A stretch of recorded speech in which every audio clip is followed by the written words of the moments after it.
प्रणाम मित्रों। जब भी ओशो के नव संन्यास आंदोलन का जिक्र होगा तो मां मधु का नाम अवश्य आएगा। जी हाँ, मां मधु न केवल ओशो के पुराने सन्यासियों में से एक हैं, बल्कि ओशो द्वारा संन्यास्त एवं दीक्षित प्रथम सन्यासिनी हैं। इतना ही नहीं, मां मधु का संबंध कीर्तन मंडली से भी रहा है। कह सकते हैं ओशो के प्रारंभिक काल में कुछ भी रहा हो, फिर ध्यान की विधियां रही हो, या नव संन्यास आंदोलन का प्रारंभ रहा हो, या कीर्तन मंडली रही हो, मां मधु का उनसे खास नाता रहा है। मां मधु गवाह रही हैं हर चीज की। जो भी साधक मां से मिलते रहे हैं, मां उन्हें अपने अनुभव हमेशा साझा करती रही हैं। लेकिन उन मित्रों का क्या जो कभी भी मां से नहीं मिल पाए?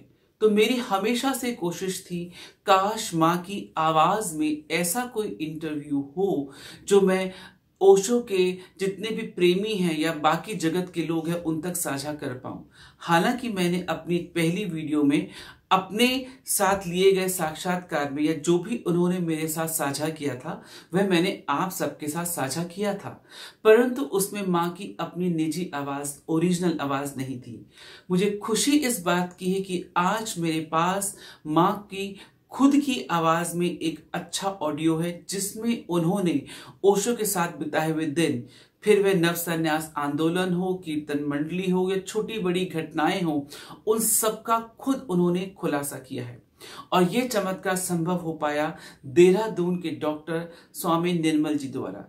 डॉक्टर स्वामी निर्मल जी उन भाग्यशाली लोगों में से हैं जो न केवल मां मधु के पर्सनल फिजिशियन रहे, बल्कि मां ने जब देह त्यागी उससे 15-20 दिन पूर्व उन्हें उनके साथ रहने का, उनकी सेवा करने का नियमित सौभाग्य प्राप्त हुआ।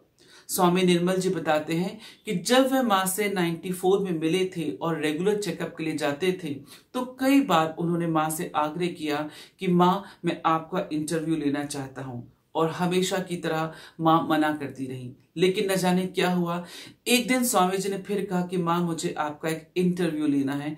तो मां ने कहा, ठीक है, तुम कल आ जाओ, लेकिन ये जो मैं इंटरव्यू दूंगी, ये मेरे जीते जी, जब तक मैं देह में रहूंगी तब तक तुम इसका उपयोग नहीं करोगे। हाँ, मेरी देह त्याग के बाद तुम चाहो तो इस इंटरव्यू का उपयोग कर सकते हो। और ऐसा कहकर मां ने 2002 26 सितंबर को स्वामी जी को अनुमति दी। तो फिर क्या था, अगले दिन स्वामी जी अपने कुछ पारिवारिक मित्रों के साथ मां मधु जी से मिलने के लिए पहुंच गए। उन मित्रों में, उस परिवार के लोगों में एक छोटी सी बच्ची भी थी, 6 साल की, जो अध्यात्म के प्रति बहुत रुझान रखती थी, साधक थी, मां से नियमित मिल रही थी।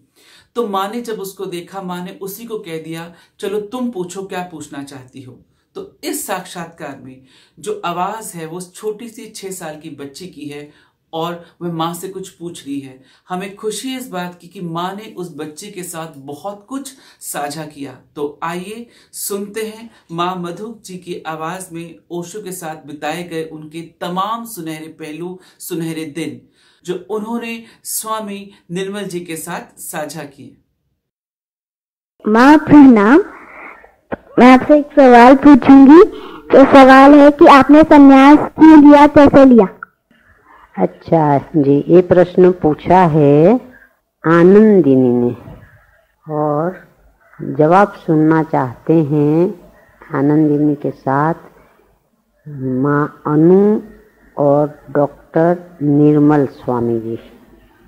ओशो की कृपा से, उनके ही अनुग्रह से मेरे भीतर कोई 1 साल पहले से ऐसा भाव उठता रहता था कि ध्यान तो कर रही हूँ, ओशो जो भी बता रहे हैं, जो गाइडेंस दे रहे हैं, ऐसी साधना भी कर रही हूँ, मगर अब कोई छलांग लग जाए। और ये मेरा भाव उठा। उसके पहले ओशो ने मुझे 3 महीने तक एक मेडिटेशन दिया था, वो मैं कौन हूँ वाला, जिसको रोज सुबह में फिक्स टाइम पर और एक विशेष कमरे में ही करना था। और उस कमरे में मुझे भी सुबह का वो ध्यान का समय छोड़कर इस कमरे में नहीं जाना था। तो वो कमरा अपने आप ही मेरे ही वाइब्रेशन से चार्ज होता रहे, और वही वाइब्रेशन फिर मुझे आगे मदद करते रहे रोज रोज ध्यान में। तो वो काम, वो 3 महीने का कोर्स पूरा हो गया था और ओशो का शिविर हमारी संस्था संस्कार 30 आजोल में था। और उस दिन ही बीच में एक दिन मेरा शरीर का जन्मदिन पड़ता था, तो मैंने सुबह में उठकर ओशो को प्रणाम कर दिया। तो ओशो ने कहा कि आज कोई विशेष प्रणाम हो रहे हैं, बात क्या है? तो मैंने कहा आज मेरा जन्मदिन है, मुझे आशीर्वाद दीजिए। तो ओशो ने सिर पर एक थप्पड़ मार दिया और कहा, तो रोज सुबह पैदा होती है और रोज रात को मरती है, तेरा कौन सा जन्मदिन मनाऊं मैं? करके बहुत हंसने लगे। तो मैं समझ गई कि भाई ये तो कुछ कहना चाहते हैं। फिर दिन भर में उस विचार मेरे भीतर चलता रहा, सोचती रही, ऐसा नहीं है, चलता ही रहा। फिर रात का ध्यान भी पूरा हो गया और ओशो सोने जाने लगे। तो ओशो ने कहा कि कुछ पूछना है तुझे, क्योंकि जिन्होंने मेरे भीतर बीज डाला था सुबह में और दिन भर उस बीज को अंकुरित करने के लिए भीतर ही भीतर से सुझाव देकर परिश्रम किया था, तो उनको तो पता है कि अब एक परिपक्व हो गया प्रश्न। तो मैंने कहा कि मैं कौन हूँ, पूछते पूछते भी बहुत समय हो गया और एक कथाता भी कर ही रही हूँ, श्वास पर ध्यान भी 24 घंटे रखने का प्रयास कर रही हूँ होश में जीने के लिए, मगर अब कुछ और छलांग लग जाए आगे। तो फिर वो हंस पड़े। उन्होंने कहा कि मैं तो तुझे संन्यास देना चाहता हूँ और मैं चाहता हूँ कि तू मेरी पहली सन्यासिनी बने। तो मैंने एकदम कह दिया कि दे दीजिए, फिर देर किस बात की है, फिर आप क्यों नहीं दे रहे हैं? तो कहा कि मैं देख रहा हूँ तेरी कितनी तैयारी है। तो मेरे मुंह से निकल गया कि अभी और यहीं, मैं तो बिल्कुल तैयार हूँ, आपकी कितनी तैयारी है वो आप सोच लीजिए। तो कहा कि ठीक है, आज से करीब 21 दिन के बाद मनाली में शिविर शुरू हो रहा है और ऐसे ऐसे गेरुए कलर के कपड़े तैयार करके लेकर आ जाना। तो मैंने कहा कपड़ों में कोई पैटर्न तो कैसे? लुंगी कुर्ता और बाल में चाहता हूँ कि मेरे सब सन्यासियों की एक सरखी ही ड्रेस रहे, पुरुषों की स्त्रियों की। तो लुंगी कुर्ता और कंधे से टच नहीं करते हुए इतने बाल सबके। तो मैंने कहा कि कोई नियम भी रहेंगे आपके सन्यास में? तो कि कोई विशेष नियम नहीं रहेगा, वो सब बात धीरे धीरे तेरी समझ में आ जाएगी, मगर अभी तो तुझे जो तैयारी करनी है वो वस्त्र की तैयारी करके लेकर आना है। तो मैंने कहा मैं तो बहुत खुश हो गई। उस समय में इतनी आसमान में उड़ने लगी, संकल्प उनके भीतर से उठा फिक्स डेट के साथ, इतने से ही। मगर फिर भी बीच में बुद्धि आ गई। तो मैंने कहा कि सब महिलाएं ये ड्रेस पहनेगी। तो एकदम उनकी नाराजगी प्रकट हो गई, तुझे पहनना कि नहीं वो बात कर। मैंने कहा मैं यही ड्रेस पहनूंगी और यही कलर पहनूंगी, बस। मैंने कहा अब मैं दूसरी बात उठाऊंगी ही नहीं। तो फिर कहा कि ठीक है, कपड़ा तैयार करके लेकर आना। फिर दूसरे दिन सुबह मेरे हस्बैंड को बता दिया कि मधु तो मनाली में संन्यास ले रही है और आप भी ले लीजिएगा। तो उन्होंने कहा ये तो लेंगी ही, मैं नहीं लूँगा संन्यास। तो मुझे कहा कि बाबू भाई के भी कपड़े तैयार करके लाना, तो वैसे ही कपड़े लूँगी कुर्ते। मैंने कहा बिल्कुल ठीक, बात तो वहीं पूरी हो गई। फिर कपड़े तैयार करके मैं ले गई थी। फिर मनाली पहुँचे सितंबर एंड में। तो उसको मेरे साथ ठीक से बोले ही नहीं, मगर ये शिविर बॉम्बे वालों का था। तो ईश्वर भाई ने कहा कि मधु तुम ही स्वागत करोगे। मैंने कहा ठीक है। तो उन्होंने स्वागत तो ले लिया, मगर मैंने प्रणाम किया, वो भी आशीर्वाद दिए बिना निकल गए कमरे में। मैंने सोचा मैंने कोई गलती तो की नहीं है, देखा जाएगा, जब कहेंगे तब देखा जाएगा। तो होटल में जहाँ ठहरे थे मनाली में, नीचे ओशो का कमरा था, इसके ठीक ऊपर हमारा कमरा था। तो फिर मैं ओशो के कमरे में नहीं गई। मैंने कहा कि कुछ हमसे नाराज हैं, अब आते ही क्या उनको कुछ बोलना पड़े। फिर दूसरे दिन भी सुबह का प्रवचन भी हो गया। फिर दोपहर लक्ष्मी करीब 2 बजे बुलाने आई और लक्ष्मी ने कहा मैं सारे विस्तार से इसीलिए तुमको बताती हूँ कि किस तरह सदगुरु हमें तैयार करते हैं। हमारी भीतर की चेतना को जगाते हैं और तैयार करते हैं। वो सारी बात आप लोगों की समझ में आएगी। तो लक्ष्मी बुलाने आई तो मैं तो नीचे गई। नीचे माँ लक्ष्मी बैठी थी, क्रांति बहन बैठी थी, ओशो बैठे थे। मैं कमरे में जाकर ही एकदम कहने लगे, ये कपड़े कब तक पहन कर रखने होते थे? मैंने कहा, आपने मुझे संन्यास दिया, आप संन्यास देकर देखिए फिर दूसरा रंग मेरे पर चढ़ता है कि नहीं। अच्छा तो कि ये बात है। फिर बहुत हंस पड़े, फिर सबको भगा दिए। सबको कहा कि जाओ बाहर जाओ, अब मुझे उससे बात करनी है। फिर मैंने कहा कि आप ऐसे ही कल से मेरे से नाराज फिर रहे हैं इसी कपड़ों के कारण, आप मुझे संन्यास दीजिए। तो कि मैं समझ गया, तो कि कल सुबह मैं तुझे संन्यास दूंगा। कल सुबह स्नान करके वो कपड़े पहनकर वैसे ही मैंने कहे थे वैसे बाल बनवा के फिर आ जाना। तो मैं तो कैंची तो ले ही गई थी, क्योंकि जब कहे तो काटना है, मुझे क्या पता कि कौन काटेंगे, क्योंकि परंपरागत संन्यास में तो कुछ और भी होता है और वो कैसे करना चाहे मुझे क्या पता। तो मैंने कहा मैं तैयार होके ही आ जाऊं। तो कहाँ तैयार होके? तो अभी जो माँ योग प्रेम है, ये वक्त उस समय उनका नाम जसू था, तो वो जसू भी हमारे साथ हमारे कमरे में ठहरी थी। तो मैंने जसू को कहा आप मेरा बाल काटो। तो उसने ही जैसा ओशो ने बताया था यहाँ तक का, कंधे से छुए नहीं और ऐसे ही खुले रहे। और नहा धो के कपड़े पहनकर मैं तो पहुँच गई। करीब सुबह का समय था, 7:30 बजे होंगे। तो उस समय लक्ष्मी माँ, क्रांति बहन और एक जवेद बहन, बाद में वो कृष्ण करुणा बनी, तो वो तीनों वहाँ पर थी। तो मुझे तो कमरे में दाखिल होते देखकर वो भी धक से रह गई, क्योंकि मेरा तो पूरा स्वरूप ही बदल गया था। और कपड़े शरीर पर डालते ही, इसके पहले मैंने वो कपड़े पहनकर भी टेस्ट नहीं किए थे। टेलर ने कहा कि पहन के तो देखो। मैंने कहा मुझे क्या पता कौन कपड़े पहनाएंगे, परंपरागत तो गुरु देते हैं तब शिष्य पहनते हैं, इसीलिए मैंने कहा ठीक ही बने होंगे। जब मैंने पूरा नाप किया तो कपड़े शरीर पर नहा के डालते ही मेरे भीतर तो बहुत कुछ भीतर परिवर्तन हो गया था। और इतनी खुश थी, मुझे दुनिया के आसपास का कोई दिखाई पड़ता था, सब कुछ सुनाई पड़ता था, मगर मुझे ऐसा लगता था कि मैं इन सबसे बाहर हूँ। फिर इतने में ओशो की जो बेड पर वो लेटते बैठते थे, तो उस तरफ मैंने जरा ऐसा ही सिर से ही इशारा करा, तो क्रांति बहन ने इशारा करा बाथरूम की तरफ अंगुली से। मतलब सब स्तब्ध है, कोई कुछ बोल नहीं रहे हैं। तो मैं बाथरूम के पास ही ऐसे खड़ी रही, ये दरवाज़ा खुला, तो जैसे ही ओशो बाहर निकले तो ओशो एकदम खुश हो गए। और ओशो ने कहा, अरे तू तो बहुत जच रही है।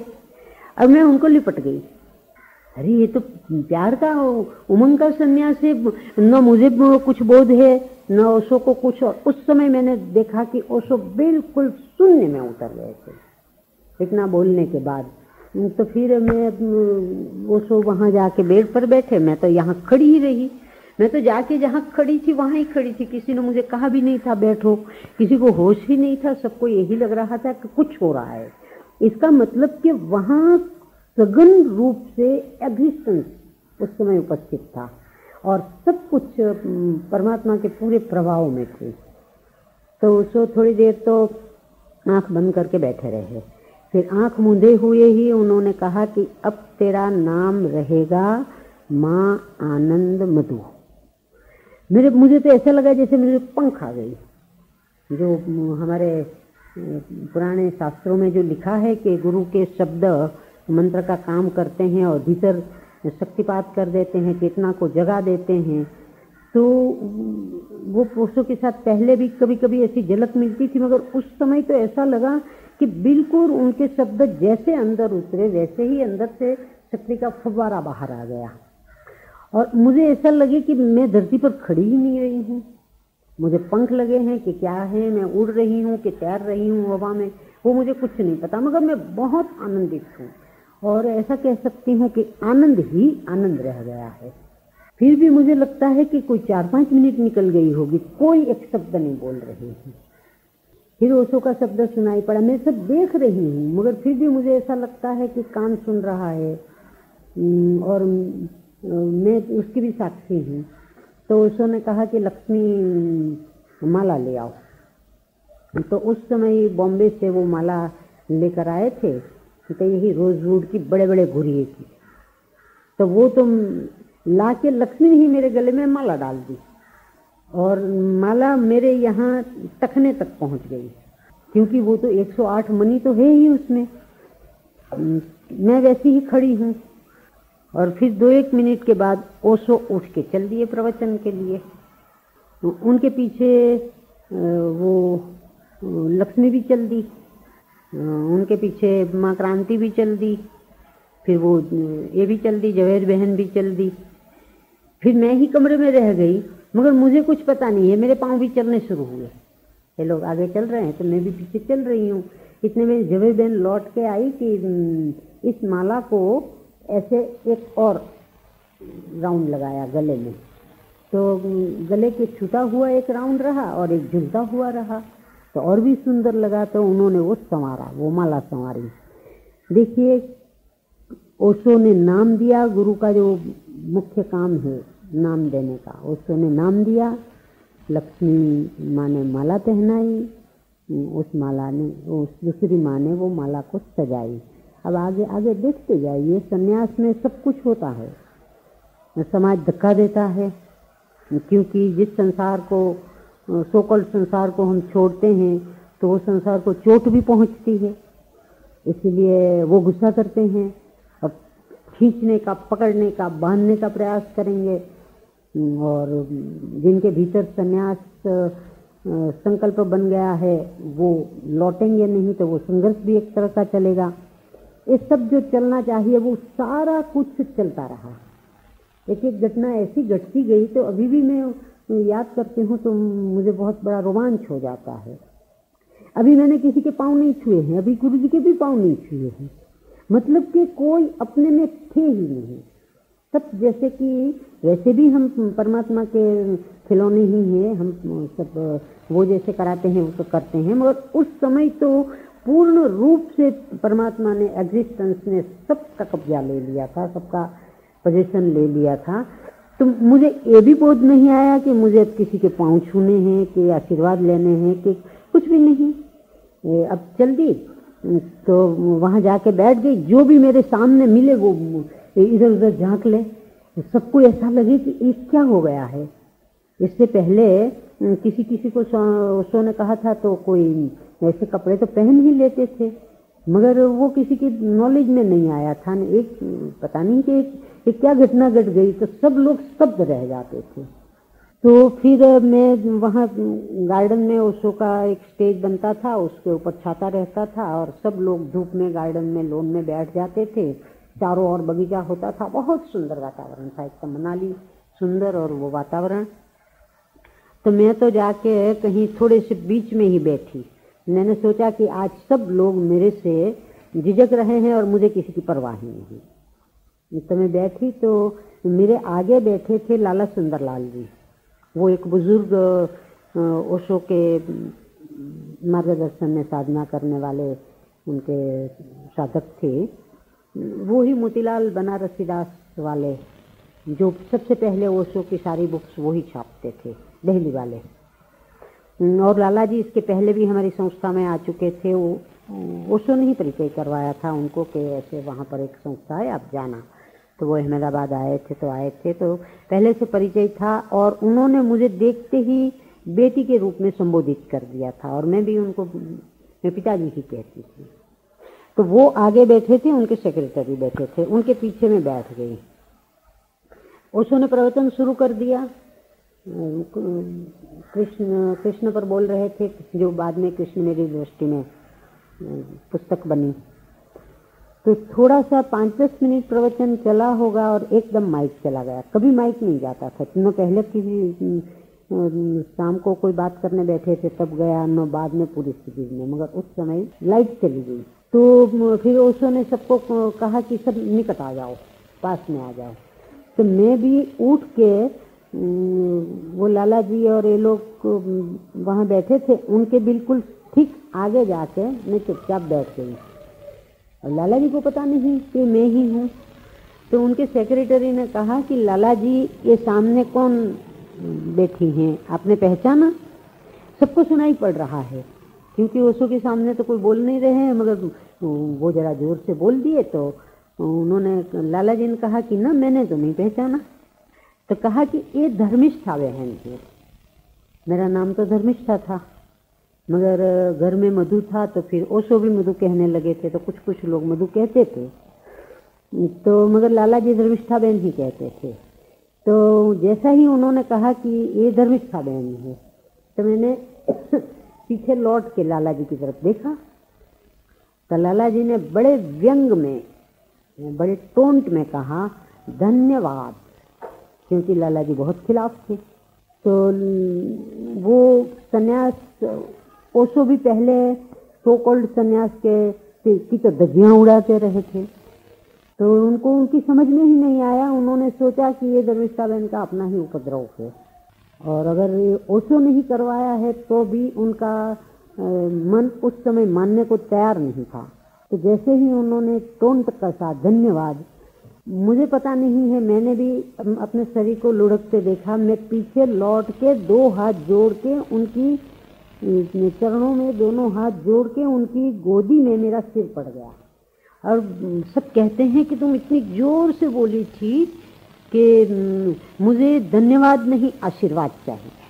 और लाला जी भी कहते हैं कि मेरे भीतर इतना रूपांतरण हो गया और मैं भीतर से गदगद हो गया। और उनके पास बैठे उनके सेक्रेटरी ने बाद में बताया कि उनकी आंख में आनंद के आंसू आ गए और उनके दोनों हाथ मेरे सिर पर आ गए कि मेरे आशीर्वाद के। बात आई गई हो गई। देखो किसने नाम दिया, गुरुजी ने नाम दिया, किसी ने माला दी, किसी ने माला सजाई। वस्त्र किसने दिए थे? जयंती बाई, जो मुझे पहले से ही अपनी बहन मानते थे और राखी बंधवाते थे। जयंती बाई का भी परिचय ओशो के शिविरों में जाते जाते ही हुआ था, मगर एक बार उन्होंने कहा कि मुझे तो ऐसा लगता है कि मैं तुम्हें बहन ही कहूँ। मैंने कहा जिसको जो कहना हो कहे। फिर ओशो ने पूछा कि जयंती बाई की क्या खबर? मैंने कहा वो ऐसा कहते थे, तो कि बिल्कुल सही है। तो मैंने कहा फिर मैं उनको राखी बांधूंगी, तो कि हाँ बिल्कुल बांधनी है तुझे। तो अब मैं, जो ओशो ने जब मुझे कहा था कि इस तरह कपड़े तैयार करके लाना, तो मैं हमारी संस्था से 40 किलोमीटर दूर अहमदाबाद शहर तो है, वहाँ पर गई थी। तो मैंने सोचा कि चलो कपड़े खरीद लेती हूँ और फिर सिलवा लूँगी। रास्ते में ही जयंती बाई और उनकी पत्नी मिल गए।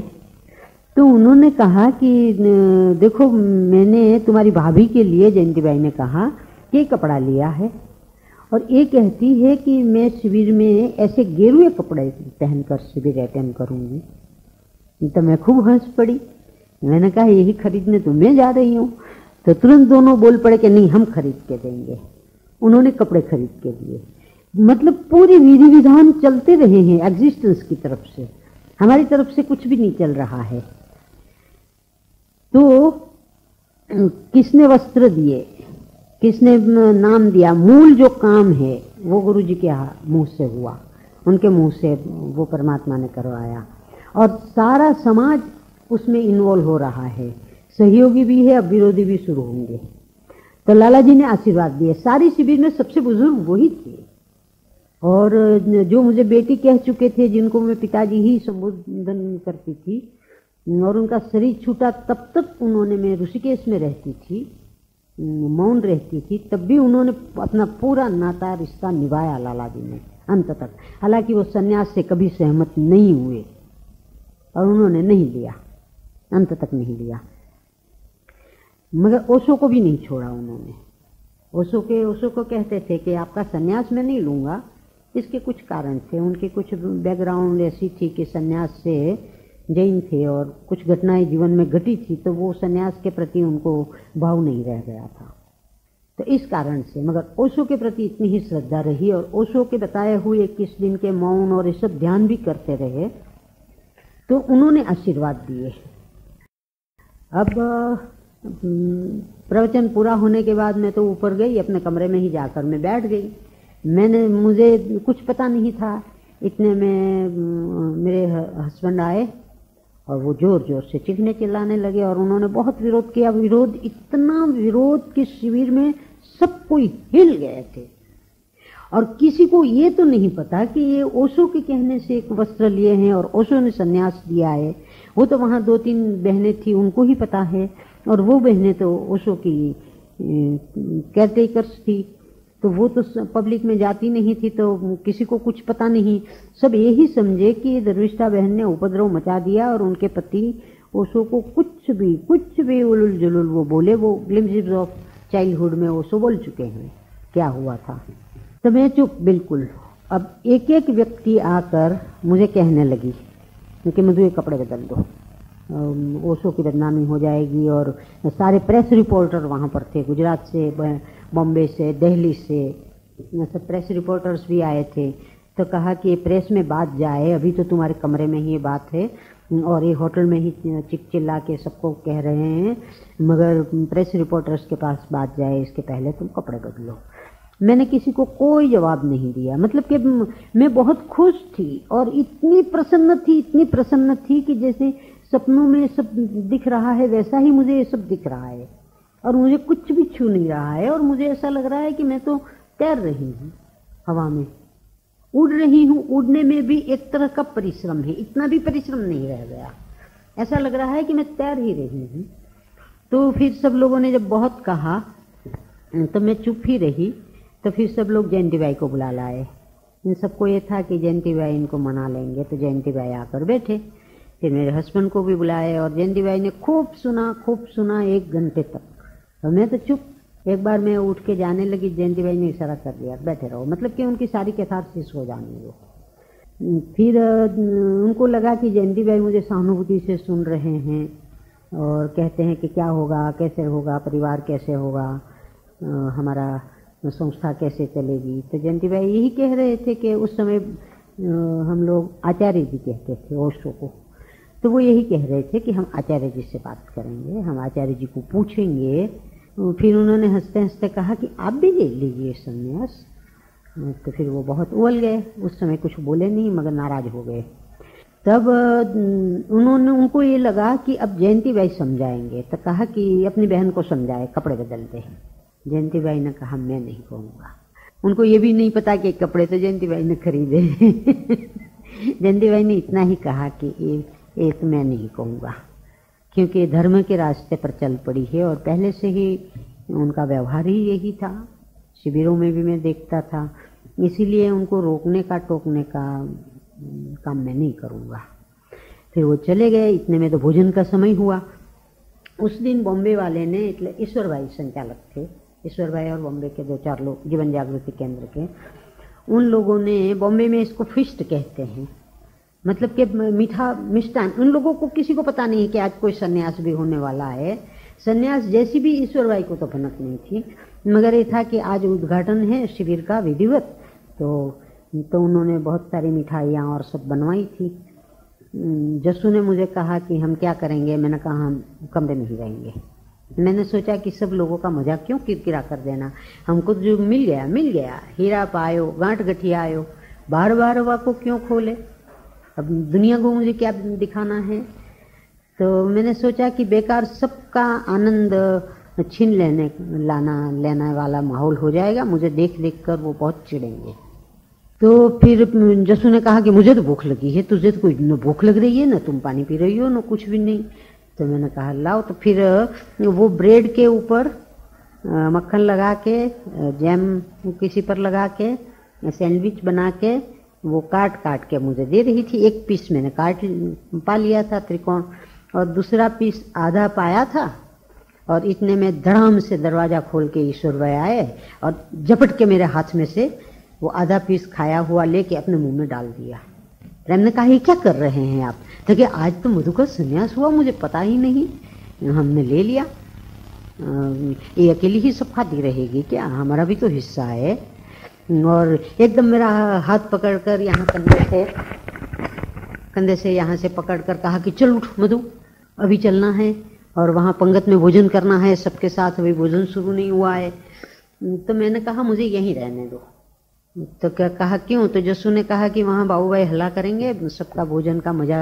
तो क्या अभी मैं भगवान का टिफिन लेकर आया था। वैसे भगवान की रसोई तो अलग बनती थी, मगर आज मिष्ठान बने हैं, फिस्ट हैं, तो भंडारा है, लंगर है, तो ओशो के लिए भी, भगवान के लिए भी वो लेकर आए थे। तो क्या मैं आचार्य जी का टिफिन लाया था, तो आचार्य जी ने पूछा मधु कहाँ है?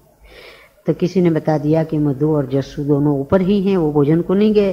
तो क्या मुझे कहा टिफिन तो यहीं छोड़ो, ये लोग मुझे जिमा देंगे, तुम जाओ मधु को ले जाओ और बाबू भाई को और मधु को पंगत में एक साथ बिठा के खाना खिलाओ। तो कि मैं तो आज्ञा से आया हूँ। तो फिर मैंने उठ के चल दिया। तो उनको तो कल्पना ही नहीं थी, वो तो बहुत खुश थे कि अब दुबक के बैठ गई है कमरे में, तो अब समझ जाएगी और अकल ठिकाने आ जाएगी। मुझे देखते ही पहले गुस्से तो हो गए, तो मुझे कुछ पता नहीं, मैंने ऐसे ही उनका हाथ पकड़ा, मैंने कहा चलो खाना तो साथ में खा लें। तो वो चुप हो गए, क्योंकि मैं तो पूरी की पूरी ओशो के प्रभाव में थी। तो जैसे ही मैंने हाथ पकड़ा, बाद में वो कहते हैं कि मुझे क्या हो गया, मैं छोटे बच्चे की तरह तुम्हारे साथ चलने लगा। मुझे ऐसा लगा कि ये हाथ आचार्य जी ने पकड़ा है, ओशो ने पकड़ा है। तो वो बैठ गए, खाना भी बहुत आनंद से पूरा हो गया। फिर वहां से आकर दोपहर को 2 बजे बाबू भाई खुद ऊपर आए और बहुत खुश, बहुत प्रसन्न। उन्होंने कहा बस काम हो गया। तो मैंने कहा क्या काम हो गया? तो कि आचार्य जी ने कहा कि मधु के कपड़े तो बदलवाए जा सकते हैं। मैंने कहा वाह रे वाह, कौन मेरे कपड़े बदलवा लेंगे? उसने कहा मुझे पता ही था कि अब आग आएगी। मैंने कहा आग लगाई है तो आएगी ही, तो आग तो, और मैं भीतर इतनी खुश हूँ और फिर भी मुझे लगता है कि मैं भीतर गुस्से में हूँ ओशो के ऊपर। तो फिर उन्होंने, क्रांति बहन बैठी थी, क्रांति बहन को कहा कि भाई तुम बाहर जाओ, अब आज लड़ाई होनी है। तो ओशो ऐसे बैठे थे तख्त के ऊपर और मैं ऐसे ही खड़ी रहकर कमर पर ऐसे ही हाथ रखकर मैंने कहा क्यों जी, आप मेरे कपड़े बदलवाएंगे? ओशो ने कहा ना। मैंने कहा तो फिर? तो क्या अब बैठ कर सुन। मैंने कहा एक बात सुन लीजिए, अब तो आप कहेंगे तो भी ये रंग मेरे शरीर पर से नहीं उतरेगा। तो ओशो ने कहा मैं तुझे कभी नहीं कहूंगा कि तू गैरिक वस्त्र छोड़।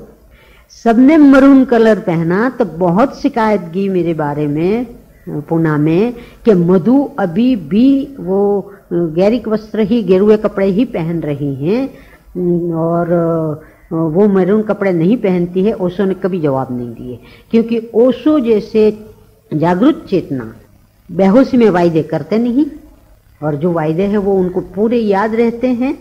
वो मुझे कहलवा सकते थे और कहलवा देते तो वो भेजते ही रहते थे किसी न किसी सन्यासी को, खास करके जयंती बाई और प्रेम और माँ दर्शन और धर्म ज्योति, ये तो कभी कभी आ ही जाते थे। और भी बहुत लोग आते थे, तब तक तो नरेंद्र स्वामी जी भी आने लगे थे। तो किसी से भी कहलवा देते कि मधु को भी कह देना मरून पहन ले, तो मैं तो पहन लेती। मगर उनको तो याद है कि मैंने कहा था और उन्होंने कहा था मैं तुझे कभी नहीं कहूँगा कि गैरिक वस्त्र छोड़। तो फिर तो मैं वहाँ कुर्सी पड़ी थी, उस पर बैठी। उन्होंने कहा कि अब पूरी घटना सुन। बाबू भाई तो बहुत गुस्से में तो है ही, तुझे पता है। मैंने कहा हाँ। तो कि वो मैं तो विश्राम कर रहा था, मगर उन्होंने जरा सा नॉक किया तो मैं तुरंत समझ गया कि वो ही हैं, इसीलिए मैंने तुरंत ही दरवाज़ा खोल दिया। वो आए, बहुत गुस्से में थे, वो सामने की कुर्सी पर ही बैठे रहे। मैंने बहुत कहा तख्त पर, मेरे तख्त पर पास में ही वो तो बिठा लेते थे हमेशा उनको, मगर वो नहीं बैठे, वो वहीं दूर बैठे। और उन्होंने सबसे पहला प्रश्न ये पूछा, अब देखो संस्कार धक्का दे रहा है, वहाँ सन्यास में गुरु और गुरु के ग्रुप के लोग, बुजुर्ग और सब लोग स्वीकार कर रहे हैं। तो क्या उन्होंने कहा कि आपने उनको पहले सन्यास क्यों दिया, पहले मुझे देते। और वो जन्मजात जैन है बाबू भाई, तो उसमें तो ऐसा है कि जो पहले सन्यास लेता है वो चाहे छोटी उम्र का हो, चाहे पत्नी हो, चाहे बेटी हो, चाहे बेटा हो, बाद में जो सन्यास लेता है उसको बुजुर्ग होते हुए भी वो छोटे को आदर करना पड़ता है। तो कहा कि आपने पहले उसको दे दिया, पहले मुझे देते, और अब मैं क्या उसके पीछे पीछे चपरासी की तरह चलूंगा? ओशो ने कहा कि मैंने उनको कहा कि बाबू भाई आप भीतर सोचिए, अगर आपको मधु के कपड़े से ही परेशानी है तो मधु के कपड़े तो बदलवाए जा सकते हैं। दो आने का रंग होता है, इसमें कोई कपड़े में इतना मूल्य नहीं है। आपकी परेशानी बहुत गहरी है। आपकी परेशानी ये है कि ये आपकी पत्नी है, वो आपसे 2 नंबर पर है, वो पहले सन्यासिनी बनी और अब सन्यास लेने में भी आपको परेशानी है और नहीं लेने में भी परेशानी है। आपकी परेशानी आपका अहंकार है। बस कि इतनी ही बात हुई है। तो फिर तो उनकी समझ में तो आ गई है बात, मगर स्वीकार तो नहीं हुई उनको। मगर वो ऐसे ही गुस्से में चले गए और आकर तुमको कह दिया होगा। मैंने कहा ऐसा ही है। तो फिर वो बात तो वहीं समाप्त हो गई।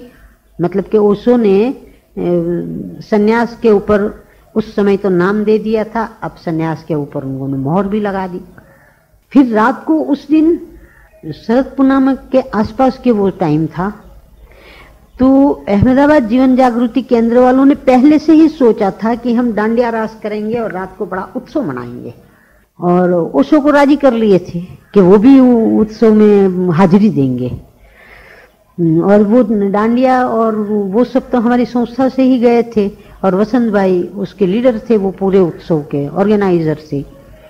वसंत भाई एकदम हमारे कमरे में आए कि आप लोग यहाँ पर हैं, चलो डांडिया रास होना है और उत्सव होना है, गरबा होना है, और ओशो भी आ रहे हैं। तो मैंने तो उठ के चल दिया, मेरे साथ जसू भी चल दी। सब लोग शिविर के कहते हैं कि उस दिन ओशो बिल्कुल शुरू से अंत तक कोई 3 घंटा चले, रात को आधी रात तक वो बिल्कुल बैठे रहे और खुश रहे, और हाथ से ताल भी देते रहे, पाँव से भी ताल देते रहे, और बड़ा मजा लेते रहे। और कहते हैं कि मधु को तो क्या हो गया था, हम सब लोग 1-2 रास करके बैठ जाते थे, 1-2 गरबा करके बैठ जाते थे, मगर आदि से अंत तक नाचती गाती और जरा भी थकान नहीं। और मुझे भी लगता है कि वो 2-5 मिनट का उत्सव हुआ। इतनी टाइमलेसनेस, वो तो उस समय गुरु का शक्तिपात था, और ओशो की पूरी शक्ति मेरे भीतर से काम कर रही थी। मैं थी ही कहाँ, पूर्ण रूप से सिर्फ ओशो ही ओशो मेरे भीतर सब कुछ कर रहे थे, करवा रहे थे। फिर वो उत्सव पूरा हुआ तो मैं तो अपने ऊपर कमरे की तरफ जाने लगी, तो फिर कोई सन्यासी ने कहा कि आपको आचार्य जी बुला रहे हैं। तो फिर मैं गई तो ओशो ने बिठा लिया और कहा कि तू बहुत खुश है।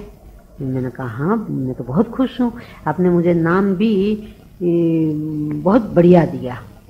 ओशो उस समय भी फिर उन्होंने मेरी पीठ पर हाथ रखा था आशीर्वाद की मुद्रा में। वो हाथ छोड़कर अपनी पांव पर अपना हाथ रखकर आंख मूंद कर फिर कहा, तेरा बढ़िया नाम आ गया। मतलब कि इतना भी उन्होंने अपने सिर पर इतना भी अहंकार नहीं लिया, या इतना भी जस अपने पर नहीं लिया, आ गया। मतलब कि ये सब इनडायरेक्टली उन्होंने कह दिया कि ये सब नेचुरली हो रहा है, और मेरे भीतर से भी एग्जिस्टेंस ही इस नाम को बोला है। फिर दूसरे दिन तो प्रश्नों की झड़ी लग गई प्रवचनों में कि सन्यास क्या। फिर तो उसने सन्यास पर सारी स्पष्टताएं करी। फिर कुछ 4-5 दिन बीत गए इस घटना के, और फिर एक दिन प्रवचन करके ओशो आ रहे थे तो मेरे हस्बैंड एकदम लिपट गए उनको और कहा कि बस आचार्य जी मुझे भी आप में मिला लो और मुझे भी सन्यास दे दो, क्योंकि किसी ने उनके प्रति कोई तिरस्कार भी नहीं किया। सबकी समझ में जब आ गया कि ये तो भगवान श्री का ही कार्य आगे बढ़ रहा है, तो सब लोग बहुत ही अनुशासित तो थे ही और भगवान श्री को समर्पित थे, तो किसी ने उनके प्रति कोई भी दुर्व्यवहार दुर्भाव तक मन में भी किसी को मन में नहीं आया। तो इसका प्रभाव तो पड़ता ही है। तो फिर ओशो ने तुरंत संन्यास दे दिया। किसी को कहा कि मधु से इनके कपड़े ले आओ, मैं भी समझ गई कि मुझे नहीं जाना है, तो मैंने किसी के साथ कपड़े दे दिए। तो फिर उन्होंने वो कपड़े पहन लिए। फिर ओशो ने खुद ने माला दी, नाम दिया स्वामी कृष्ण चैतन्य। अभी ओशो वर्ल्ड में कौन जी?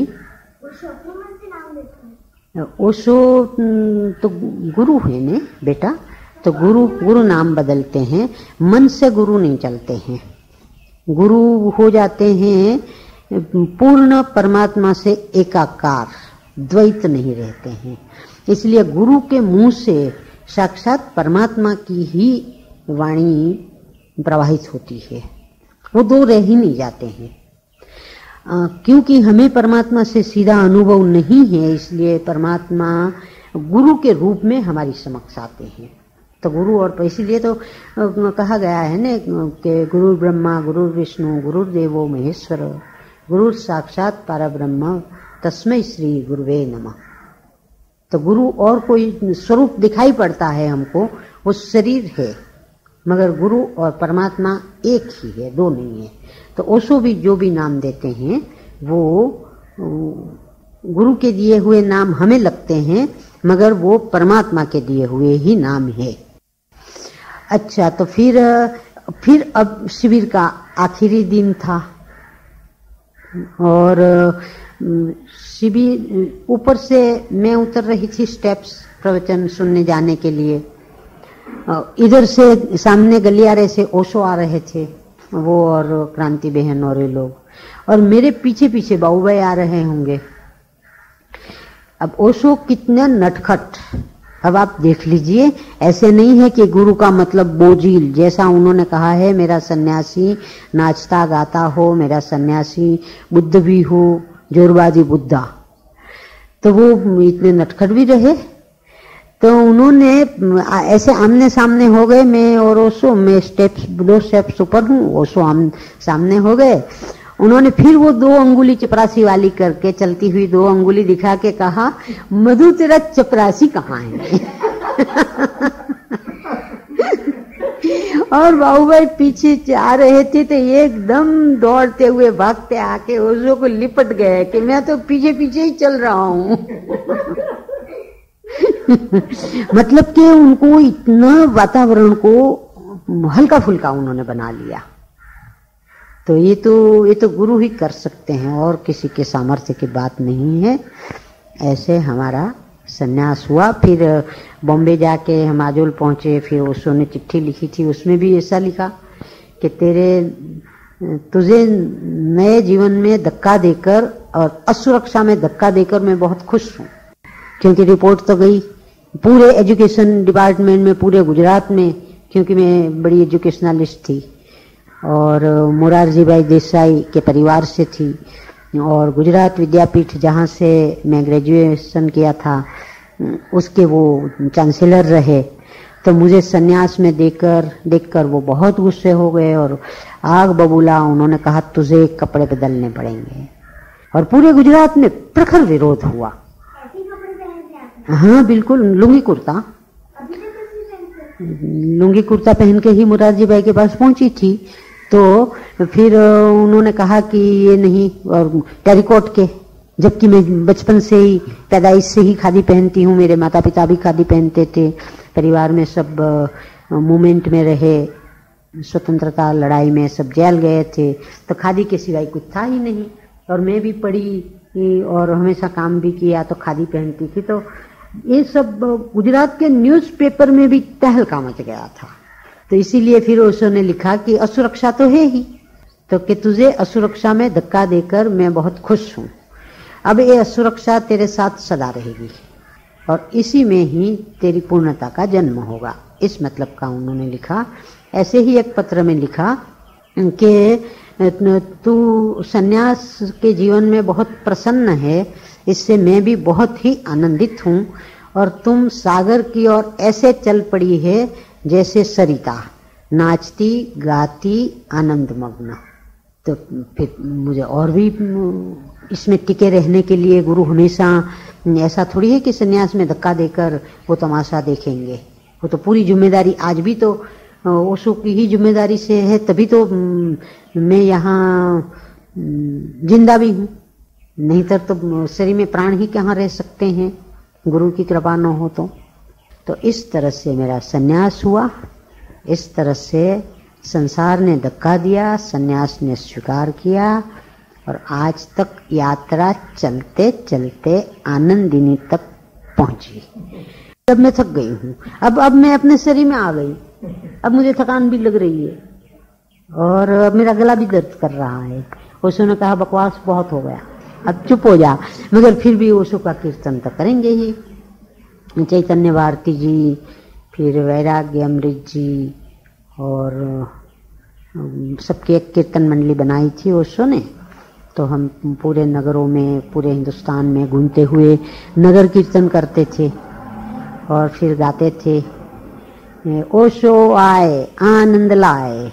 चलो बोलो, ओशो आए भगवान आए, रजनीश आए, ओशो आए, रजनीश आए, भगवान आए, आनंद लाए, आनंद लाए, ओशो आए। तुम्हारे पापा को पता है, बोलो पचवीर हम बोलते थे, बोलो भगवान श्री रजनीश की। उस समय ओशो नाम नहीं था तो हमें रजनीश और भगवान बोलते थे। बोलो भगवान श्री रजनीश की, बोलो भगवान श्री रजनीश की। धन्यवाद। ओशो की बात को इतने प्रेम से और आनंद से सुना, इसके लिए मैं सबके प्रति बहुत अनुग्रहित हूँ। आप सबके भीतर बैठे हुए परमात्मा को प्रणाम करती हूँ। मेरे प्रणाम स्वीकार करें। इसमें जो सही आपको लगे वो आपका है, ओशो का प्रसाद है। इसमें जो कमी लगे और कहीं पर भी कोई कमजोरी लगे तो वो मेरी है, उसके लिए मुझे क्षमा करिए।